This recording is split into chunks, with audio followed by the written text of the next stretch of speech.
Hello, everyone. Welcome again. We'll just wait 1 minute or two just for everyone to come in from the waiting room.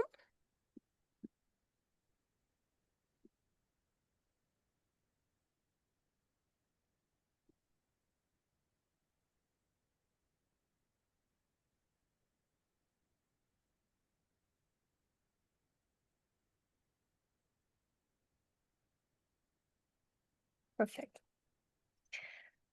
Good afternoon and welcome to today's webinar, Justice in Conflict Zone, Sexual Violence and International Law. This is the last session of our Girls Human Rights Hub Scholars Program. Thank you to everyone who has joined us in these last 6 weeks. It has been very amazing to hear from our experts and also to interact with all you as participants.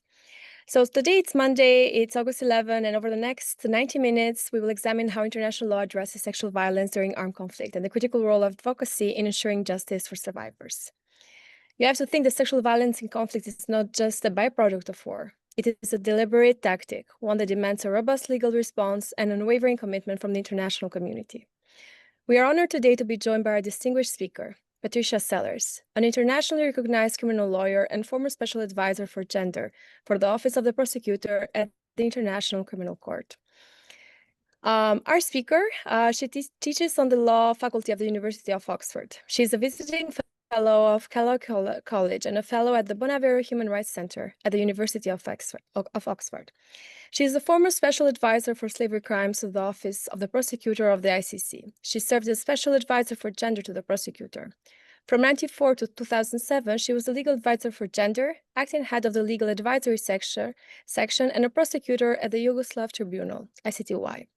She served as a legal advisor for gender at the Rwanda Tribunal from 1995 to 1999. Mrs. Sellers was a prosecutor on the trial teams of Akayesu, Frunzia, Kunarak, Nikolic, Oric, and Stankovic. She has developed legal strategies that led to landmark decisions regarding sexual violence as constitutive conduct of war crimes, crimes against humanity, genocide, torture, enslavement under international criminal law. Mrs. Sellers advises governments and civil society on international criminal law issues. She has lectured extensively and authored numerous articles. She has testified as an expert witness before the Inter-American Court of Human Rights, and she is the recipient of the prestigious Goller-Butler Medal and the Prominent Women in International Law Award by the American Society of International Law. She is a member of the editorial board of the American Journal of International Law. She holds an honorary doctorate in law from the City University of New York, as well as an honorary fellow for lifetime achievement from the Law School of the University of Pennsylvania, her alma mater. We have had the chance and pleasure to have Ms. Sellers to our Girls Human Rights Festival, for our first festival that we had in 2024. And it's an honor for us to have her again to deliver our last session for our Girls Human Rights Hub summer programs. Thank you very much. Thank you very much. First of all, can you hear me? Is our audio fine? Yes. Okay, great. I would like to say congratulations to the audience. If you've made it to your last lecture, it lets me know that you already are committed girls and women in advocacy for human rights and for a better world for women. Today, I'm going to be speaking about the adjudication, which means trying before courts of conflict-related sexual violence. So I will be lecturing for about a half hour to 40 minutes, and then afterwards, I really look forward to any questions or discussions that we can have on this topic. The topic might in some ways seem very legal, but I intentionally want to show you the legal history and approach to adjudicating conflict-related sexual violence. So conflict-related sexual violence includes rape, sexual torture, sexualized enslavement, forced nudity, forced pregnancy, et cetera, et cetera. This conflict-related sexual violence, unfortunately, is endemic and not incidental to armed conflict. Historically, the laws of war regulated the infliction of sexual violence upon both combatants and upon civilians. And conflict-related sexual violence was either illegal, but at times it could be legitimate, dependent upon the factual circumstances of its commission and against whom it was committed. I know that might sound strange, but I'll give you an example. During the Middle Ages in Europe, conflict-related rapes could be committed against civilians whenever a battlefield campaign culminated in a legitimate siege of an enemy fortress. So in 1472, in the aftermath of the siege of the town of Bresch, an international court that was comprised of different dukes, also different church legal bodies, convicted Sir von Hagenbach, who was a knight of the Duke of Burgundy, for the rapes his troops committed. Sir von Hagenbach failed to formally declare a siege, and therefore all of the acts that he committed against the adversary, because they refused to surrender, were considered illegal. And among those acts were acts of rape and murder against the people of Bresch. So if Sir von Hagenbach had legally informed his adversary that I'm about to siege the city, then those rapes would not have been illegal. But because he did not warn the city, this includes among the first adjudicated cases of conflict-related rapes. The legal regulation of sexual violence at war doesn't guarantee that there'll be consistent enforcement nor diligent adjudication of the crimes. Today, judicial redress of sexual violence remains unevenly accessed, even when there are explicit or implicit violations under international treaty law or what is known as international customary law. Uneven redress is complex. Why don't we have better enforcement?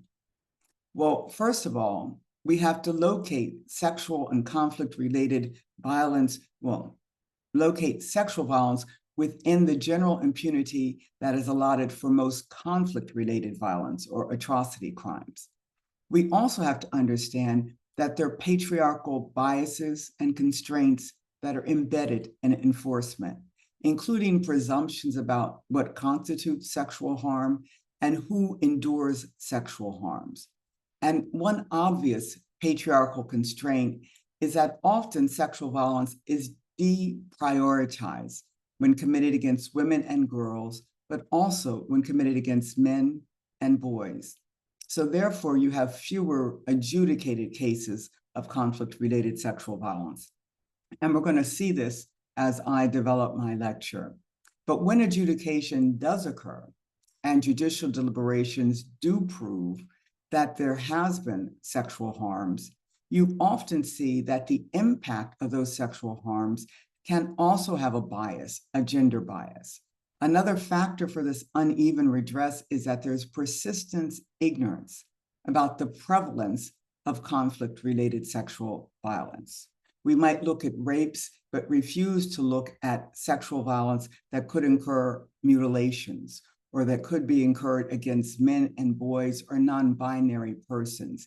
We don't look at that as a normative feature of armed conflict or of sexual violence. And so such ignorance stifles the enforcement of sexual violence being pursued, even when the prohibitions exist.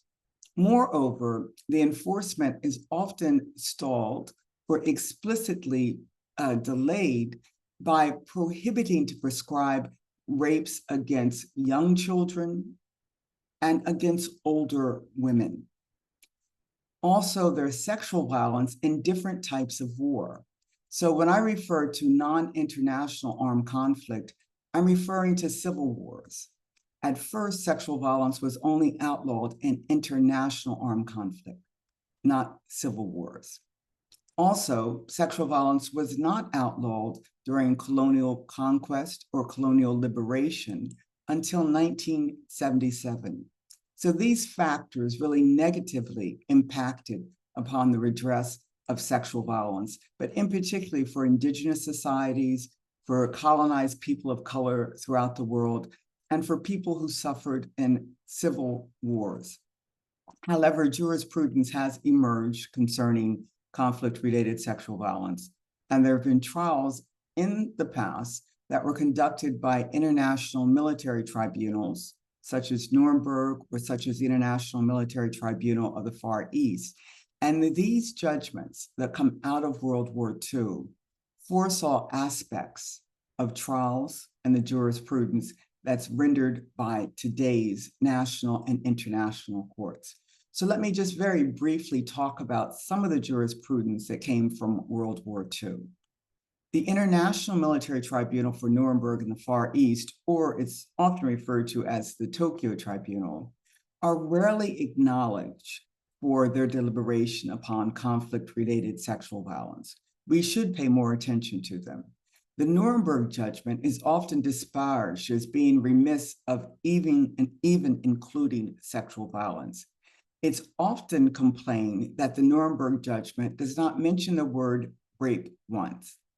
But if you look carefully, and I hope all of you who one day will become lawyers or advocates for survivors will look carefully, and you'll see that within the Nuremberg judgment, the judges refer to Article 46 of the Hague Convention, which completely outlawed invasion of privacy within a family, which was a Victorian way of referring to rape.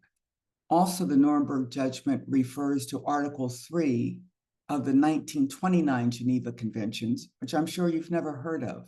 That article is very important because it outlawed rapes of female prisoners of war.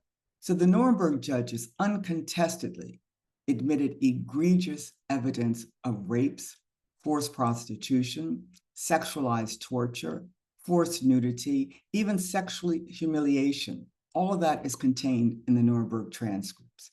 The Tokyo judgment is frequently critiqued because of procedural grounds. But if you were to look at Chapter 8 of the Tokyo judgment, it opined in detail about hundreds, and I would offer thousands of rapes, mass rapes, sexual mutilation, sexual torture, and then it characterized them, meaning it came under the charges of the war crime of ill treatment. And this was sexual violence that was committed throughout occupied China, Southeast Asia, and in the Pacific Islands. It also, the Tokyo judgment, looked at what was the responsibility of commanders to halt sexual violence. It did look at male sexual violence committed against boys as well as females. So we have children and adults. Some were detainees, some were deportees, some were occupied inhabitants, and some were prisoners of war. But all had one thing in common. Sexual violence had been committed against them. So between the Nuremberg judgment and the Tokyo judgment, these judgments looked at sexual violence and really became the basis of how we look at sexual violence in our modern courts and tribunals. I do want to talk about the fact that after World War II, there were numerous trials that were held by different independent nations or allied military groups.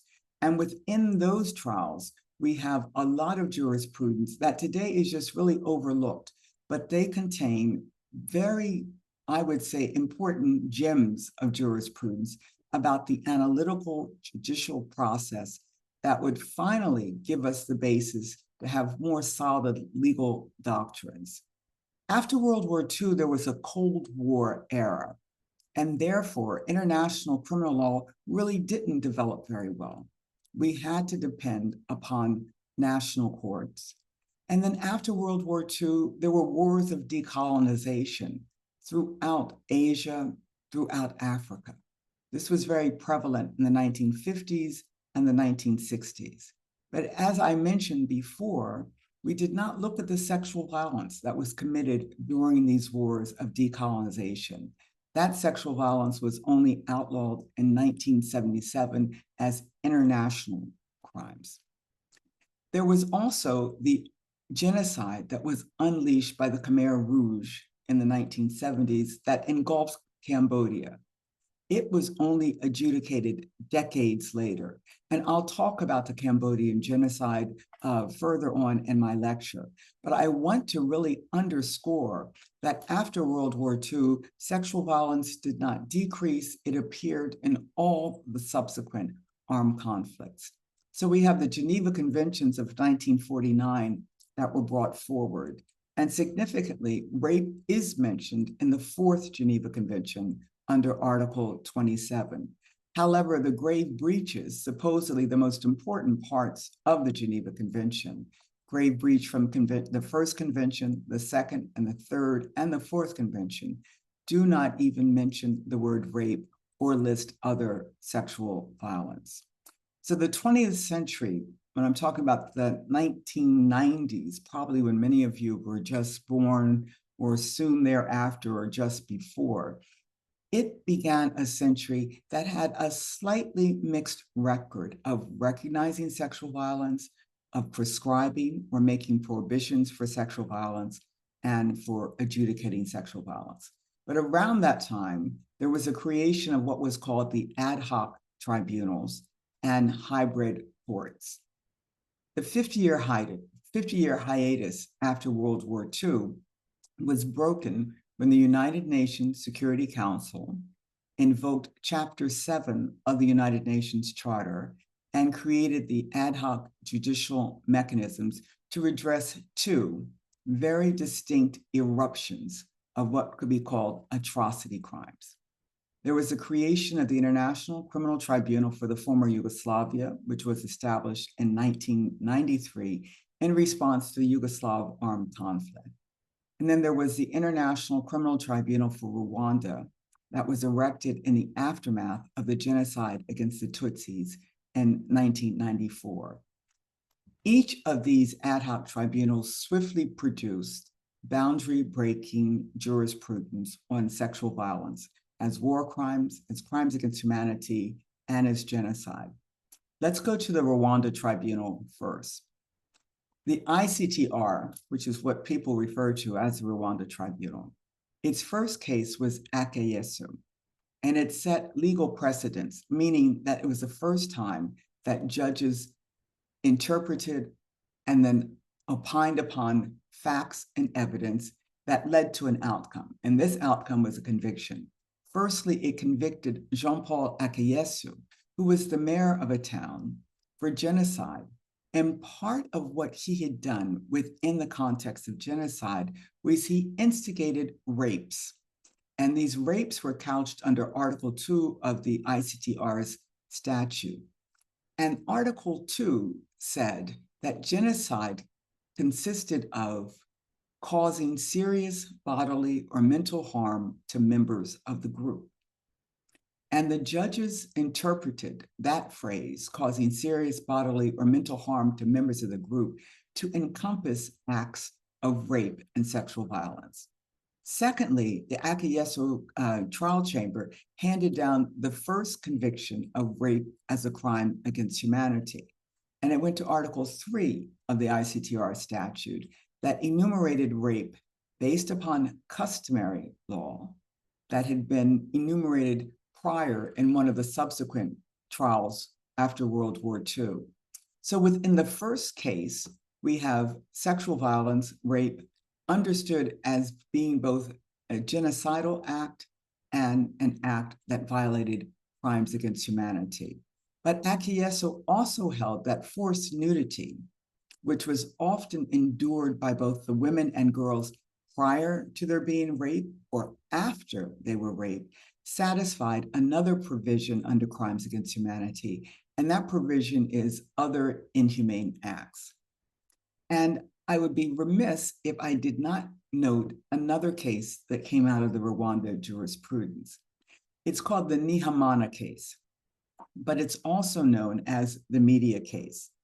And it prosecuted owners of a radio station and owners of a newspaper, not because they physically committed rapes, but because they allowed propaganda or hateful speech against the Tutsis that really was hateful speech that encompassed sexual threats. Within the ICTR statute, one of the provisions for genocide as a complete crime is direct and public incitement to commit genocide. The radio and the newspaper owners intentionally, their spiteful propaganda about sexual denigration of Tutsis, sexual stereotyping of Tutsis, sexual threats, and encouraging the raping of Tutsi women resulted in a guilty verdict for direct and public incitement to commit genocide. Today, this ICTR deliberation, this case about direct and public incitement to commit genocide, the media case, is the only case that really looks at propaganda prior to an armed conflict or a genocide that could be evidence of an international crime. It is a historic judgment. And I'd like you to think about what are things that are said sexually to encourage violence against women and girls, also against men and boys, that might be evidence of a crime, even before the armed conflict or genocide starts. So this ICTR, sexual violence-related jurisprudence, it focused on the interpretation of genocidal acts, crimes against humanity acts. But the judges, as they were trying many cases that came out of the Rwanda tribunal, they realized that the overwhelming crimes that had been committed were deaths, meaning the killings of the Tutsis, and overestimated 500,000 rapes, including sexual mutilation and often forced nudity. So eventually the trial chambers reasoned that judicial notice could be given. And judicial notice means when you no longer have to prove a fact. We didn't have to prove that the genocide had occurred. And the judges now would just hear the evidence of the killings and of the rapes, but they knew that this particular genocide could be identified by its infliction of sexual violence and its infliction of deaths. So there were many cases, and I'll just list a few: Dakumbisi, Karamera, Bagosora, Muhimana, Nyiramashuka. These were some of the genocide cases, and each of them looked at killings and sexual violence. As a matter of fact, the Nyiramashuka case was a case that was against a woman who was, in fact, the minister of family, a very high-ranking politician. She was the first female convicted of genocide. And she was convicted of genocide, including for instigating sexual violence. So rape is a crime against humanity, and rape as a constituent element of genocide is subject to individual criminal responsibility, meaning individuals commit these crimes, and individuals, even if they act in a collectivity, can be guilty of genocide, sexual violence based on sexual violence, and crimes against humanity based on sexual violence. So these Rwandan cases are quintessential jurisprudence about sexual violence under international law. So now let's just turn to the Yugoslav tribunal. It also had stunning jurisprudence, but most of its jurisprudence came under war crimes and crimes against humanity rather than genocide, but I will get to the exception. The first case of the Yugoslav tribunal reviewed evidence of male sexual violence in a detention camp, and Tadic was the accused. Tadic was not a guard at the prison camp, but he would go into the camp and he encouraged Bosnian Serb guards to force two Bosnian male inmates to sexually abuse each other and to sexually mutilate a third inmate. So the trial chamber found that Tadic was guilty of the war crime of inhumane treatment. There was a second case at the ICTY, the Delalic case, which is often called the Celebici case because it occurred at the Celebici detention camp. Delic, who was a member of the guards, was found guilty of physically perpetrating rapes that were characterized and charged as torture on female detainees. The deputy commander, Music, was convicted using command responsibility, not for what he physically did, but for allowing his camp guards that were under his care, his subordinates, to commit sexual violence against male detainees. The third case at the Yugoslav tribunal, the Forunzia case, was a case that concerned a Bosnian Croat militia leader. The name of the militia was called the Jokers. And Forunzia was guilty, not because he perpetrated sexual violence, but he aided and abetted the sexualized tortures and rapes committed by his sub-commander, and he was found guilty of outrageous upon personal dignities in the form of rape against a Bosnian Muslim woman. He was also convicted for co-perpetrating the sexualized torture, psychological torture of a male member of his very own unit who had been held in a detention center and thus was protected under humanitarian law because he was hors de combat. He was outside of combat. So Forensia interrogated him while forcing him to watch the Bosnian woman be raped. And it was the sexual violence that was the basis of the conviction against Forensia for both watching someone from his own side to be forced to watch a woman being raped and the actual rape of the woman.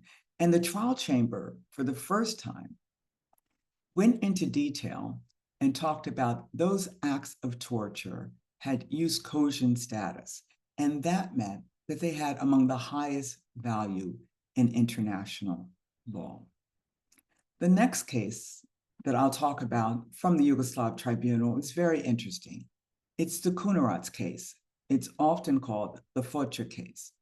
It's a case that did enter in convictions for sexual violence charged as rape and as torture under crimes against humanity and war crimes. But importantly, it delivered another valuable precedent, meaning the first time that the judges would receive or arrive at a conclusion that sexual violence was also part of enslavement under crimes against humanity. The enslavement was based upon evidence of the sexual violence of women and of girls. And this was 45 years after the sexualized enslavement of the comfort women was left unaddressed under the Tokyo Tribunal. And so the last case that I want to mention under the Yugoslav Tribunal has to do with the Srebrenica genocide. Now, many people do not recognize that it is a gendered case. The Srebrenica genocide entailed the killing of up to 8,000 men and boys, and the deportation of women, younger children, including boys, and older men. But from the cases, the subset from Krstic to Karadzic, the judges consistently recognize that by killing the 8,000 men, you remove the reproductive capacity of the Srebrenica Bosnian Muslim community. And so this reproductive harm was recognized within the context of genocide. The judges said the physical destruction of the men, therefore, had severe procreative implications for the Srebrenica community, potentially consigning the community to extinction. I think we should never forget, and now we're at the 30th anniversary of the Srebrenica genocide, that the Srebrenica cases foresaw the wider opening of being able to understand conflict-related sexual but also gender-based violence to encompass reproductive harms. So this ICTY case law from Forensia, from Celebici, from Srebrenica really gave a solidifying push to the adjudication of sexual violence. It has to be remembered that they charged people with sexual violence who were the president and those who were physical perpetrators. So they went from the highest level to the lowest level, but also to the mid-level. They went to politicians and they also went to soldiers. It's very important that we understand that individual criminal responsibility for sexual violence is not only relegated to a physical perpetrator, but to those who act collectively, to those who order, to those who have command responsibility, to those who aid and abet. I want to talk a little bit about the Special Court for Sierra Leone. It was created in 2000 by an agreement between the United Nations and the government of Sierra Leone to redress atrocities that were committed during the civil wars in the 1990s. And it's very important because the Special Court for Sierra Leone is the first one that codified that change from customary law to actually statutory law the enlistment and recruitment of children, and their active or direct use and hostility. The Special Court for Sierra Leone also incorporated under crimes against humanity an expanded list of sexual and reproductive harms, including forced pregnancy, rape, and sexual slavery. The Special Court for Sierra Leone only had 5 principal cases, but each was very important. 4 cases were against militia leaders, and the 5th case was against the president of Liberia, a neighboring country, but who aided and abetted the militias within Sierra Leone to conduct their military operations, and also he aided in their sexual violence. So one of the cases, called the AFRC case, which comes from the Armed Forces Revolutionary Council, and the RUF case from the Revolutionary United Front. These militias really have these kind of long names. These cases deliberated upon rapes that were committed against civilians during the takeover of villages. And there was ample evidence of the sexualized enslavement of girls who were captured by the militia. Those girls were sexually enslaved and often were forced to marry the different combatants. So the trial chamber in the RUF case convicted the accused of forcing male and female civilians to have sexual intercourse with each other, of mutilating male genitalia, of having committed acts of sexual slavery, and committing acts of forced nudity and forced marriage. Forced marriage was a de novo crime that was encompassed under other inhumane acts. And we have to look at that this is armed conflict related forced marriages of girls under 18 years old. So it really birthed the emergence of thinking about forced marriage within armed conflict as should being able to have its own independent status. And right now there's a convention being negotiated, a Crimes Against Humanity Convention, that is thinking of putting a separate provision for forced marriages under Crimes Against Humanity.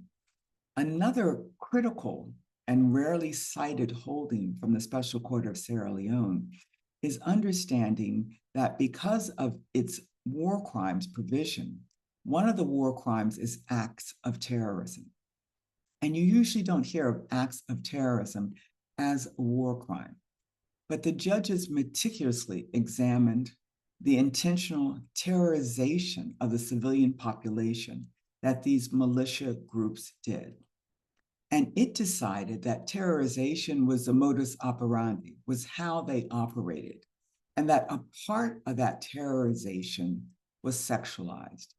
So in regard to sexual violence, and particularly in the Taylor, the president of Liberia, in his appeals chamber decision, the appeals chamber noted the widespread and systematic use of women as sex slaves instilled fear and a sense of insecurity among the civilian population. And the public nature of these crimes of sexual violence was a deliberate tactic to send a message to the enemy to instill fear and terror among the civilians. So therefore, the RUF, the FRC, committed a campaign of sexual violence and sexual slavery against the women and girls of Sierra Leone in order to spread terror among the civilian population. So the adjudication of acts of terrorism based upon sexual violence as identified as a legal basis is really what we should say instead of that phrase, rape as a weapon of war.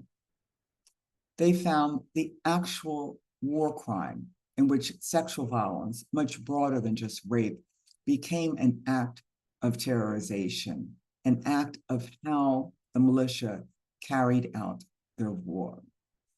The Special Court from Sierra Leone right now has closed and doesn't take any more cases, but just for this, it delivered significant jurisprudence and really tried to couch and analyze the many situations of forced marriage, sexual slavery, rapes as crimes against humanity and as war crimes.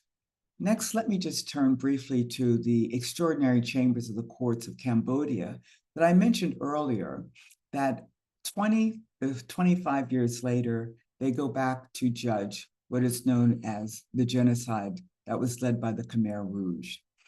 For many years, it was thought that there was no sexual violence during the genocide of the Khmer Rouge, and it was only because the case had not been well investigated.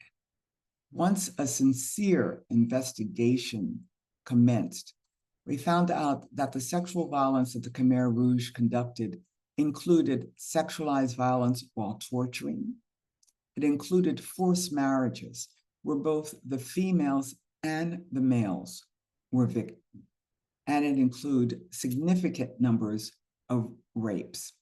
In case 001, they did not separately pursue the rapes because there was a ruling that these rapes were not part of customary law at the time that the genocide took place. But in case 002, there was a charge of other inhumane acts that included forced marriage. And the courts did find that the sexual violence within the forced marriage was a violation of crimes against humanity. And there was an issue: were the men raped during the forced marriage, or were the men only forced to rape? So did the men have a sexual violent act imposed upon them? That was debated at the trial level. It went up to the appeals level. And the appeal judgment recently has recognized that both the men and the women in the forced marriages were sexually violated. What was overlooked was the issue that the reason that those forced marriages took place was because the Khmer Rouge wanted to have children. They wanted children to procreate children for the forced marriage people to breed children. Let me just put it out very plainly. But the breeding of children was not charged. That is something, I think, for the future of looking at sexual violence as it relates to armed conflict or as it relates to genocide. So in 2022, with a mixed legacy of sexual violence jurisprudence, the Cambodia court closed very unceremoniously and in a bit of disarray. It did not conclude its last two cases, 003 or 004. I thank you for your patience, but finally we are up to the International Criminal Court. And that is a court in The Hague that you've probably heard much more about. The Rome Statute of the International Criminal Court is always lauded because it explicitly enumerates a lot of sexual and reproductive provisions, such as rape, sexual slavery, and forced prostitution, forced pregnancy, and forced sterilization, and any other form of sexual violence of comparable gravity, as well as outrageous upon personal dignity. The Rome Statute retains provisions also that implicitly govern sexual violence, such as we've heard before, causing serious or bodily mental harm as an act of genocide, other inhumane acts, enslavement, or torture as crimes against humanity. All of these implicitly cover evidence of sexual violence. But probably what is most striking about the International Criminal Court is that for 18 years, they failed to hold any accused liable for sexual violence. 18 years passed before there was a conviction based upon sexual violence. And there were many reasons for this disappointing outcome. In the first case, the prosecutor failed to bring evidence of sexual violence, failed to charge it, even though many witnesses spoke about sexual violence. In the subsequent cases, Katanga and the Chu cases, the court found that there had been a lot of sexual violence that occurred, but they could not attribute any probative evidence of that sexual violence to the accused. In the Mumbarashima case, there was a charge of rape, but they were not confirmed and dismissed. In the Kenyatta case, the charges included rape as a crime against humanity, but they were ultimately withdrawn. In the Bagbo Ngode case, the court acquitted the accused, inclusive of the rape charges, after the prosecution rested its case. In the Bimba case, the appeals chamber overturned the trial chamber's conviction that included male and female sexual violence. And more recently, in the Al-Hassan case, the trial chamber acquitted the accused of rape and sexual slavery charges, saying they could not be related to this accused, and the prosecutor withdrew its appeal. So I spoke in the very beginning about the different embedded failures. When you cannot produce robust jurisprudence, it's often because of patriarchal priorities that deprioritize bringing good evidence of sexual violence, or prejudicial interpretations of that evidence. That leads to a lack of solid development of sexual violence jurisprudence.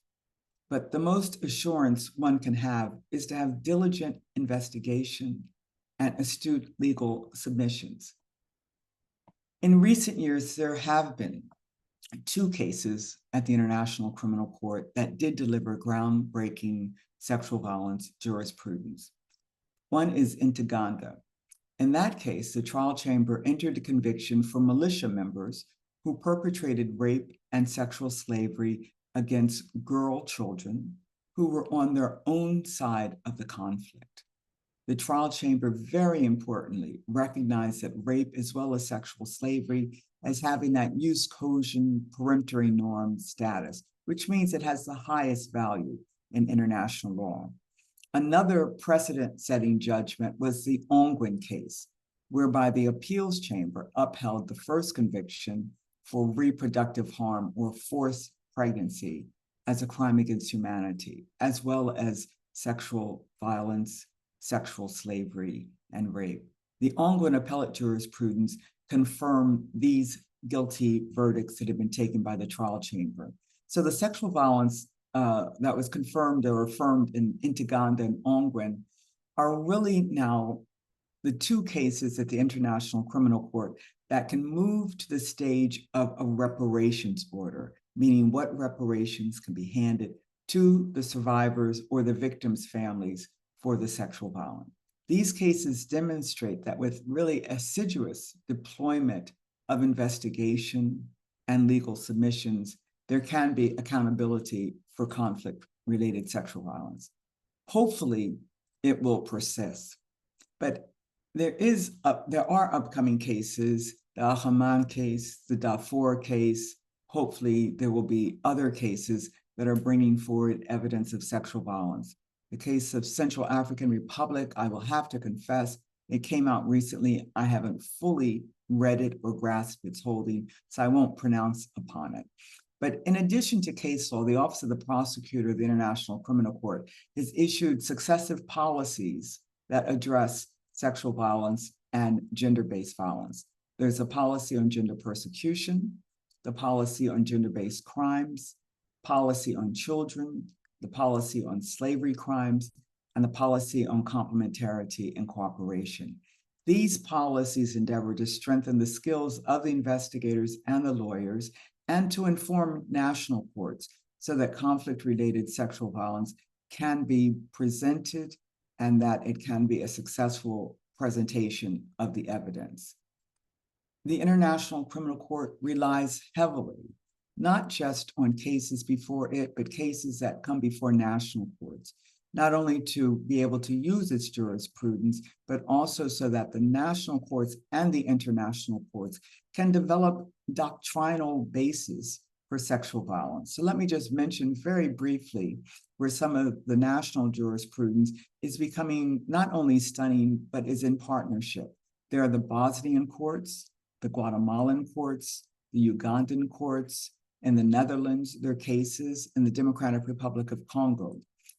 Each state or nation has a limited number of international law cases related to sexual violence, but each of these cases are extremely important about setting international legal precedents and having their reasoning strengthening overall jurisprudence of conflict-related sexual violence so that we can evolve new norms. I'm going to stop there, and I would very much welcome any of your questions. Thank you very much. Thank you very much, Ms. Sellers, for all the interesting information that you put in for us.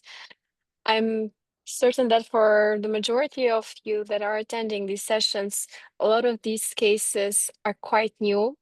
And I do appreciate that there might be a lot of questions from your side. We already have a couple questions that are submitted by the participants. And the first one is, why do you think sexual violence and conflict persists despite decades of legal prohibitions and advocacy?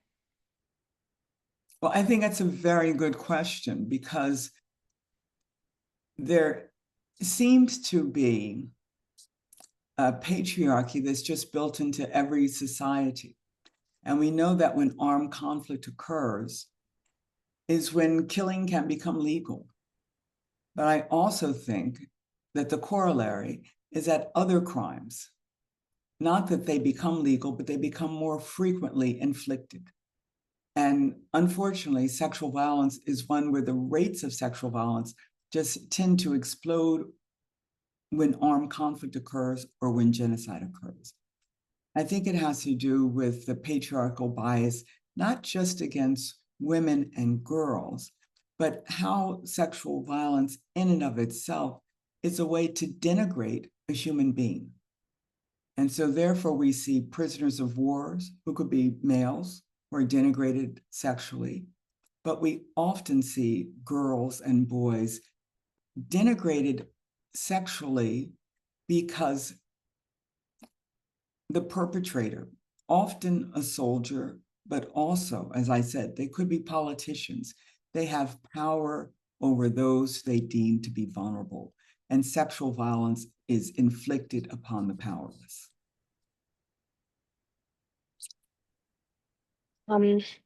Continuing with another question, what role should sanctions, travel bans, and financial asset freezes play in deterring sexual violence in armed conflict? Well, up until now, we haven't used those tools in terms of sexual violence. And I think that's also very interesting. And that in itself might represent some of the discrimination. We would probably more so use it when we look at politicians or other crimes. But no one would say, oh, they're accused of committing sexual violence. I think we need to economically sanction them. I do have to say one thing, that when Charles Taylor was charged with aiding and abetting in the Special Court of Sierra Leone, including sexual violence, and he escaped to Nigeria, but he was then repatriated to the court, that one could possibly say, well, part of his sanctioning, trying to take his assets, might have been related to sexual violence, but I can't say with a straight face that that was the primary reason. Thank you. Another question is, which of the conflicts that are happening right now worry you the most in terms of sexual violence patterns, and why? I think that's also quite interesting, because from my experience, every conflict has its own patterns of sexual violence. And it often has to do very much with how the conflict is operationalized. And that's why one has to be attentive. In the Yugoslav conflict, there were a series of detention camps. And so if you were interviewing witnesses that came from the detention camp, and you did not include questions related to sexual violence, you would not see the sexual violence, but you would have to ask it of the women and the men. And I think I've mentioned in my lecture today, some of the detention camps where male sexual violence was prevalent within the Yugoslav conflict. Within the Cambodian conflict, if you didn't understand what did the forced marriage entail, the sexual violence of both men and women, you wouldn't be able to see it. So how do we bring that lesson of looking, what is the pattern that is occurring in the conflict, so that we can find the sexual violence and the patterns of sexual violence? We look at Sudan today, that many women and girls are being, in quotes, kidnapped for 2 or 3 weeks. If we put that in legal terms, they're really being abducted, slave traded, enslaved sexually, and then released. But if we didn't understand that part of the armed conflict was this recurrent abduction of girls and women, we wouldn't understand that it's part of the armed conflict, and that's where the sexual violence part is occurring. When we look at the Ukraine today, we know that the war in Ukraine from 2014, there were a series of houses that were occupied, where sometimes women and children were kept in the house, and now we know that those women and children were sexually violated. We also know that there have been prisoners of war in Ukraine that have been detained. We would be completely amiss if you didn't interview the male detainees and ask what are the acts that occurred, and understand that when they say torture, it could be sexualized torture, and that men and boys can be sexually assaulted, including rape. So I would say we have to look at the pattern of how the armed conflict is playing out, and within those patterns, we'll find patterns of sexual violence. That's been my experience.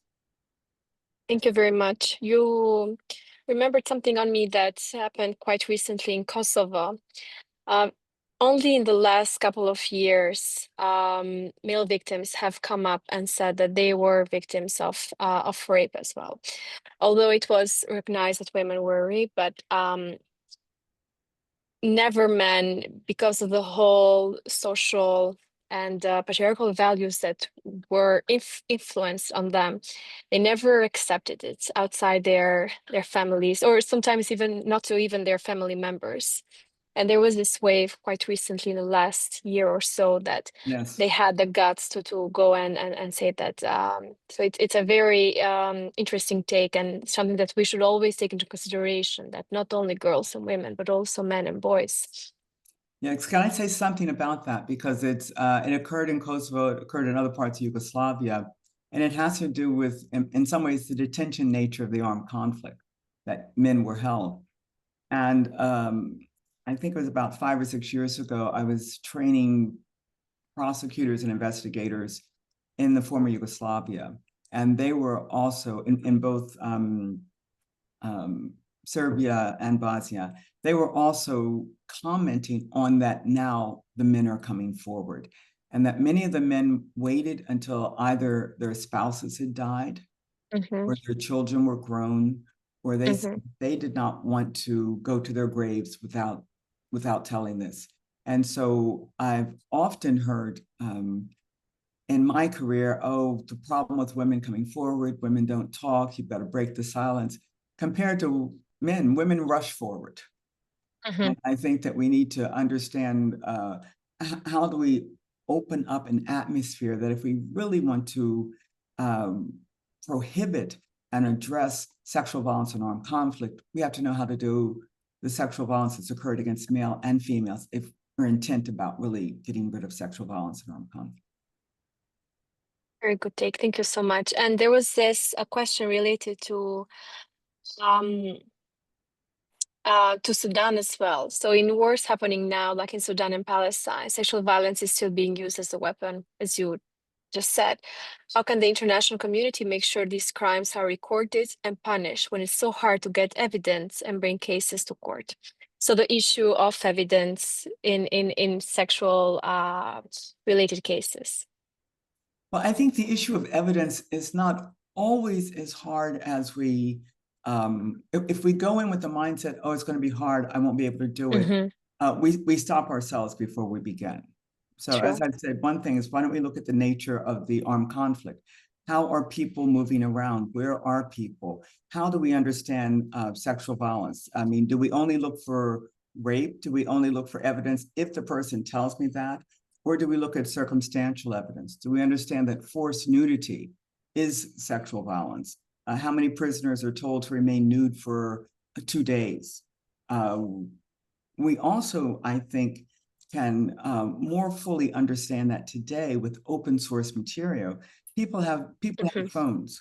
We understand where someone says, I've been held here for 10 days, you can get a satellite picture of that. You know, the person doesn't have to remember each corner of the room.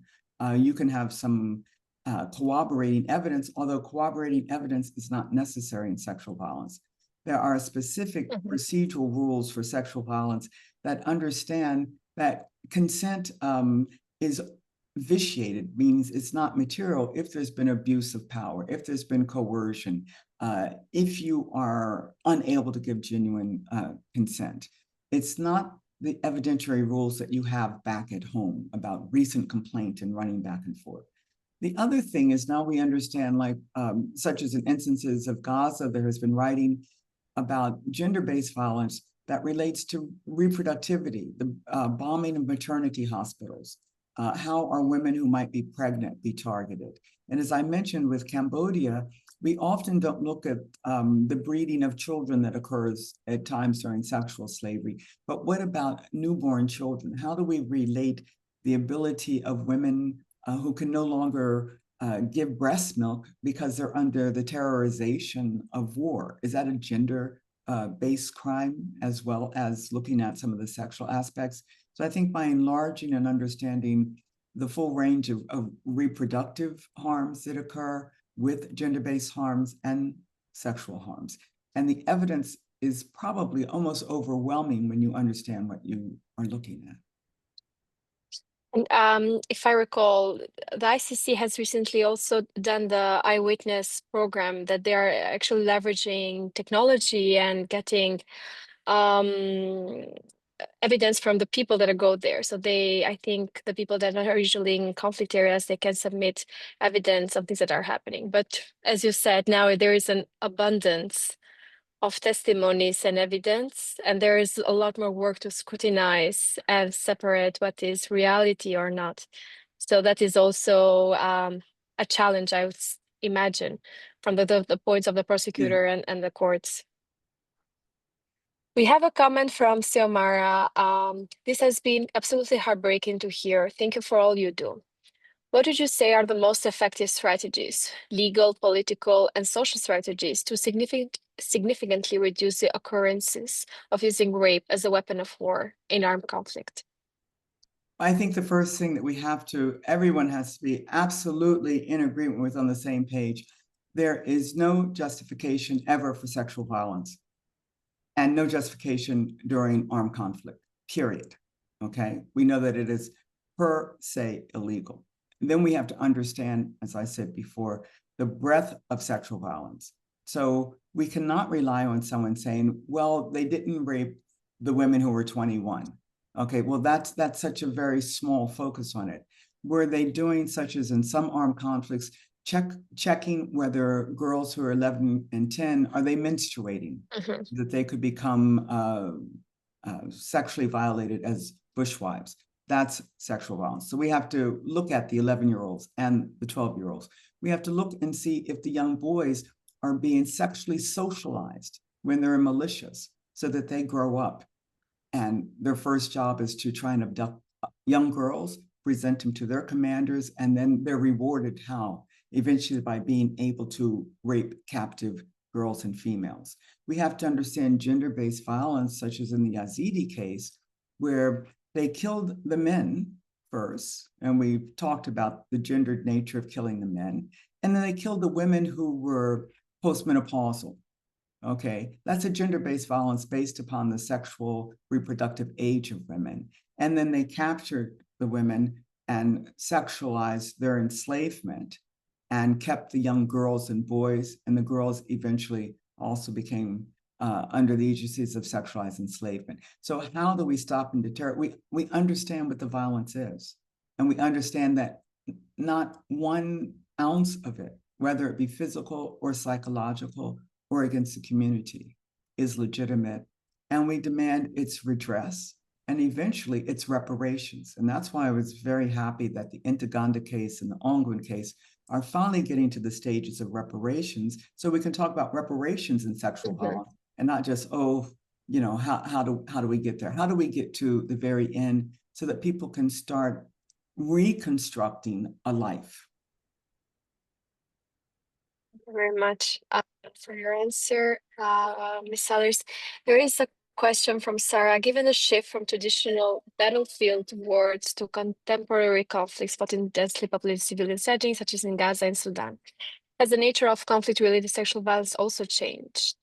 And if so, how must international law adopt in its definitions, enforcement mechanism, or prosecutorial approaches to effectively address these new realities? So is there a need for change? And you talked about a new convention on crimes against humanity. So yeah, do you think there needs to be more in terms of also enforcement mechanisms?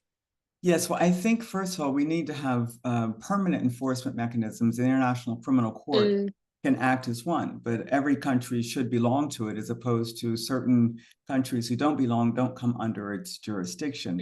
There is going to be a new Crime Against Humanity Convention that'll be negotiated in 2028 and 2029 by the United Nations.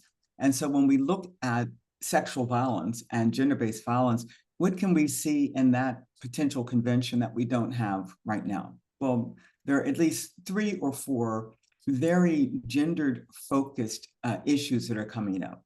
One is removing evidence of forced marriage out of the provision of other inhumane acts and making a separate provision so that it in itself is criminalized, forced marriage. So whether it's forced marriage that happens with girls and boys within militia groups, whether it's forced marriage that can occur, such as happened during the Cambodia genocide, or we know that now we have situation of migrants that go through Libya or go through Djibouti, and some women and girls are placed in forced marriages in order to get themselves further up the migratory trail. But when that is part of a crime against humanity, that forced marriage has its own provision under crimes against humanity.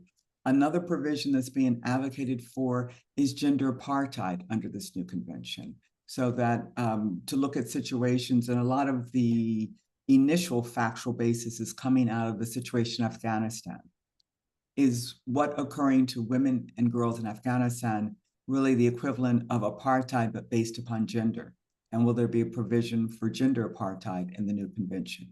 Another thing that the convention is proposing, one of the things that I myself am personally advocating with the team, is to place the slave trade as a provision within that convention. Because before most people are enslaved, they're slave traded, but we say words like kidnapped, abduct, traded, but we should be using the legal term slave traded. And then after people are enslaved, they're often moved around. And we say moved around or transferred. Well, that's another act of slave trading.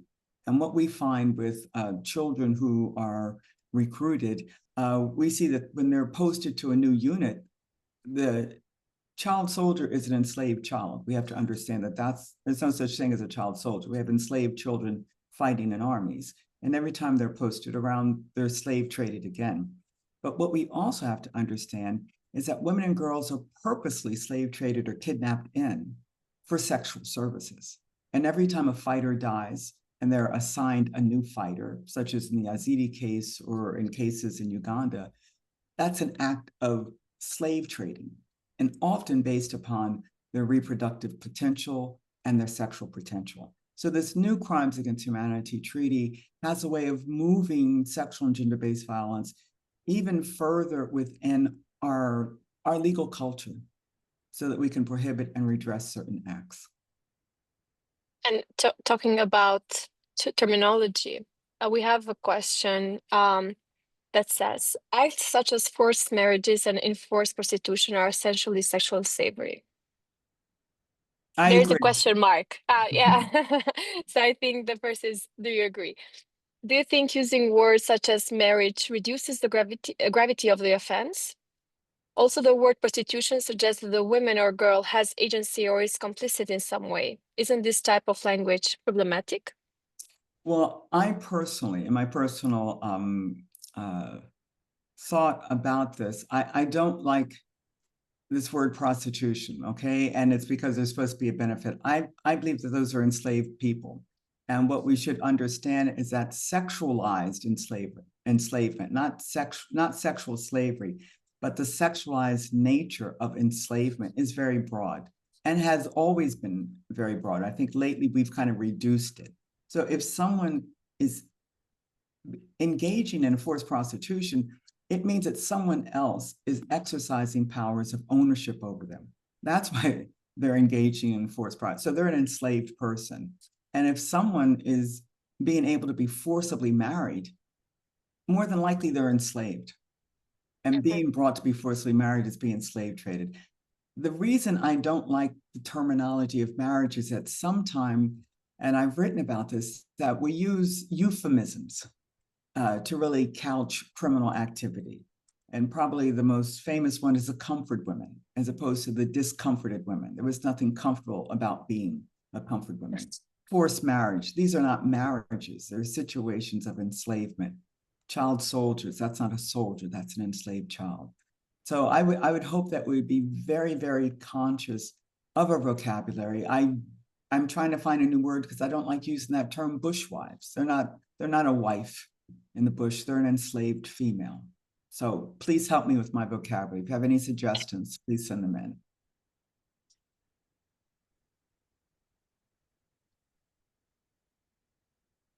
And it's also something to put in the minds, like thinking critically of the words that we are so used to using in our everyday vocabulary. It's so difficult.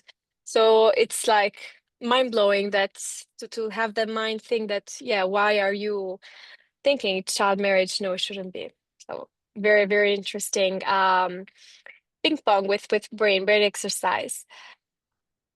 Thank you. And then we have another question that says, in today's conflict, perpetrators often spread sexual violence footage or survivor testimonies online as a form of intimidation. How can international law and advocacy group address this digital dimension to protect survivors and still use online content as evidence in court? Well, online content can be evidence, okay? And so I think this is one of the wonderful new areas that we're looking at. It's referred to as open source evidence. Okay. And in some of the trainings, I can't get into detail, is that there are trails that perpetrators are leaving throughout the, whether it be on social media, whether it be in the dark media. There are evidentiary IT trails that are coming up, and that more and more are admissible in court, and which is good, which means that we don't have to put all the pressure on the survivor of sexual violence to tell us everything, how the perpetrator talked, how did the perpetrator look. Now we have the selfies that the perpetrator has taken of himself, and the messages tell us what the accent or vocabulary use is. So I think we have to use that as reliable and probative evidence.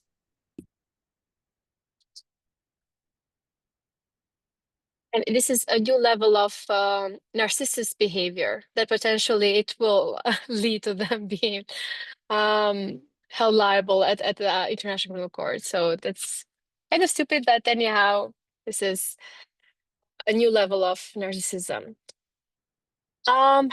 It says, another question. In ongoing wars, the response to sexual violence often comes after the harm is done. What practical steps can international bodies and local communities take during a conflict to prevent sexual violence from happening in the first place? And it's very sad because it's a continuous thing that we are now prosecuting what has happened in Central Africa, and then in the next couple of years we will do what is happening currently in Ukraine, Sudan, in Afghanistan. So what should the international community do to be more on par with what is happening in the world at the moment? I think that prevention and deterrence are our first responsibilities, as much as being able to finally adjudicate a crime is very positive. The best thing is to prevent it from happening, to deter it. So, you can never measure deterrence. You don't know when deterrence has occurred until something has happened. So I would like to think that we do have some deterrence and prevention. You will not hear a government say today, which you might have heard that 15 years ago, oh, sexual violence is going to happen. What do you want me to do? The hunch up the shoulders. Boys will be boys. Oh, it was a hard day at war. What do you expect? No government will dare say that today. Yeah. Which means that there must be a little bit of at least psychological prevention deterrence. No commander dare say that today. The commander will say, oh, I never received that information. Had I received it, I would have done something. So we know that there's already been some type of change, but we know that prevention and deterrence come with respect. When you respect someone deeply, communities deeply, You don't terrorize them. You don't sexually violate them. You don't kill them. You don't starve them. So understanding human rights as a way of seeing the human being and respecting the human being deeply, almost radically. That is how we're going to stop the harms of sexual and gender-based violence.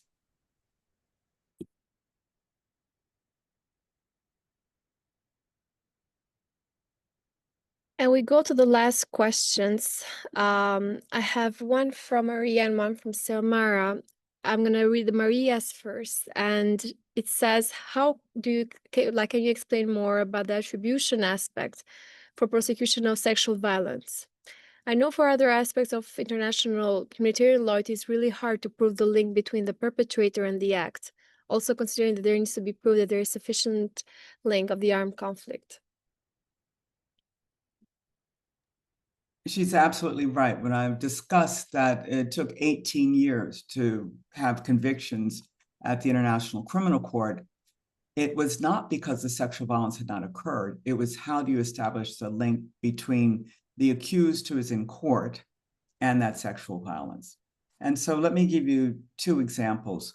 One of the modes of liability, how do we attribute things, could be through the perpetrators acting collectively. And it's not just he or she's action, but who they've grouped together with and the acts of the group.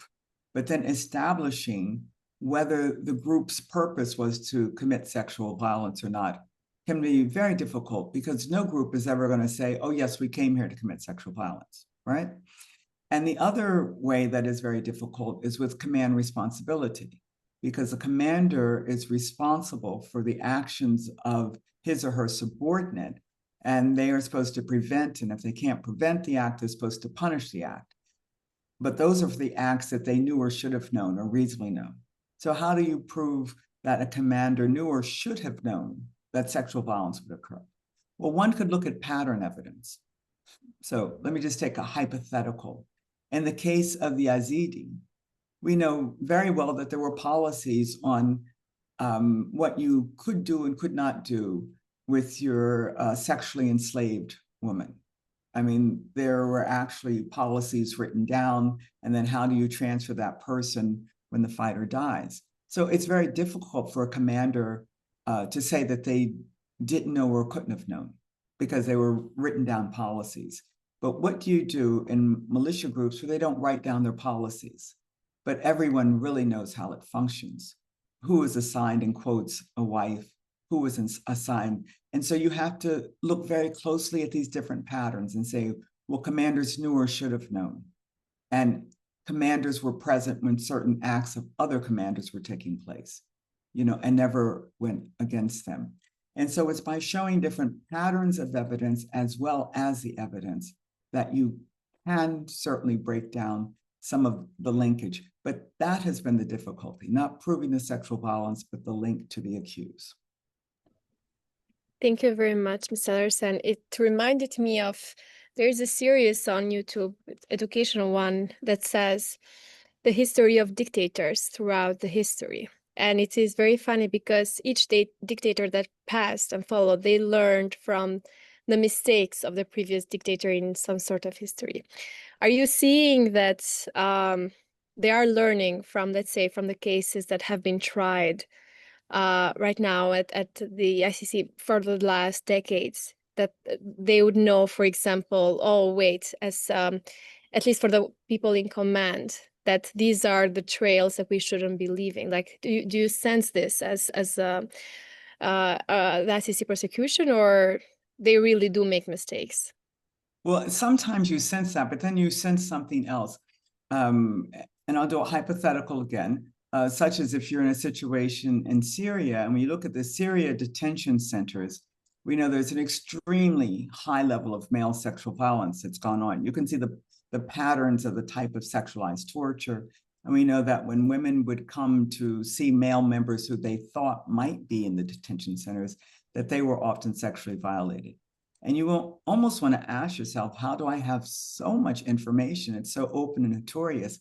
And that's because some perpetrators can never envision that they will ever be caught or accused. They feel just so powerful. And it's what you mentioned before, the narcissism, that they make mistakes and they create. So I don't want to say we depend on that narcissism, but that is fruitful often with evidence. So no, they don't learn from others, but there are some that do. And so we see certain situations you might see in the militia groups where they're trying to program children to say, I want to be here. I want to stay here. I love this person. I did. So you have to look at the evidence very carefully and understand what is the age of a child when they're saying things, because for them, what might represent security does not eliminate the fact that they're being sexually enslaved. Thank you so much. We go to our last question by Xiomara, who says, how can we, and it's like a very fitting last question, as young women get involved, especially for those of us who are working towards a career in law, to get involved in this fight that you are putting us forward? Mm-hmm. Well, I think, thank goodness there's information all over YouTube, the internet. There are cases, they're very thick, they're very long to read, but they're summaries. And people, journalists, write wonderful articles. But I think the first thing is making yourself aware of your own sexual integrity and autonomy and how precious it is to you.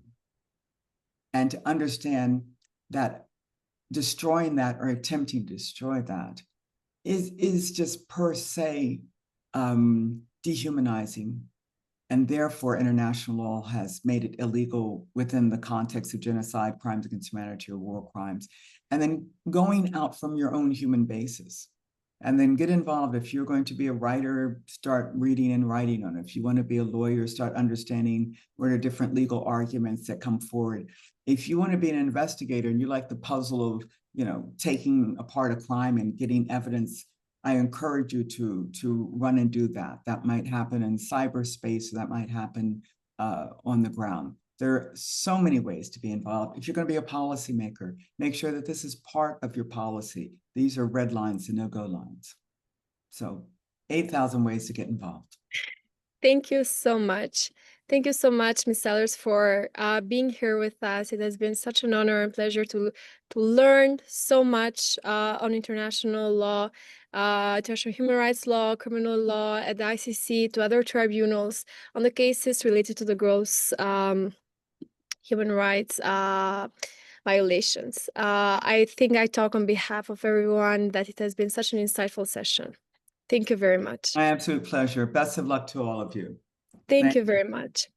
And as we close the Gross Human Rights Hub summer programs, today's session stands as a reminder that the pursuit of justice in conflict zones is not only a legal challenge, but a moral imperative. Patricia Sellers' insights reaffirm that addressing sexual violence in war requires courage, persistence, and a commitment to amplify survivors' voices. Now, may this conversation that we've had for the last 6 weeks spark this summer continue to inspire action, strengthen international law, and bring us closer to a world where justice is not delayed or denied. See you soon, and thank you so much for participating in this program. Thank you very much, Ms. Sellers, and hope to see you soon. You will. Thank you, everyone. Thank you.